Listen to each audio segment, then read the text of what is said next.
వచ్చే విద్యా సంవత్సరం నుంచే ఏపీ నిట్లో 8 కోర్సుల్లో 480 సీట్లతో ప్రవేశాలు జరపనున్నట్లు కేంద్రం అధికారికంగా ప్రకటించింది.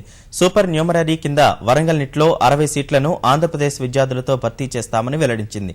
దీన్ని ధృవీకరిస్తూ కేంద్ర మానవ వనరుల శాఖ సంచాలకుడు మంత్రి గంటా శ్రీనివాసరావుకు లేఖ రాశారు. నవ్యాంధ్రలో ఏర్పాటు చేసిన నిట్లో సీట్లు, కోర్సులపై మరింత స్పష్టత వచ్చింది. ఏపీ నిట్కు 8 కోర్సులు 480 సీట్లను కేటాయిస్తూ కేంద్రం నిర్ణయం తీసుకుంది.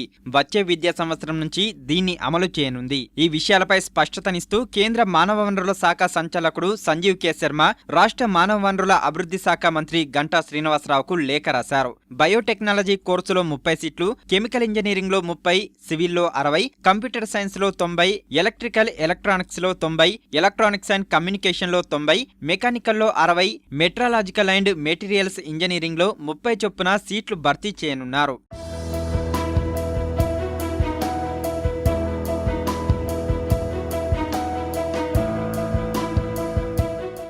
480 సీట్లలో సగం సీట్లను ఆంధ్రప్రదేశ్ విద్యార్థులతో భర్తీ చేస్తారు. మిగిలిన సీట్లను ఇతర రాష్ట్రాల విద్యార్థులకు కేటాయించనున్నారు. అలాగే వరంగల్ నిట్లో సూపర్ న్యూమరీ కింద 60 సీట్లను రాష్ట్ర విద్యార్థులతో నింపుతారు.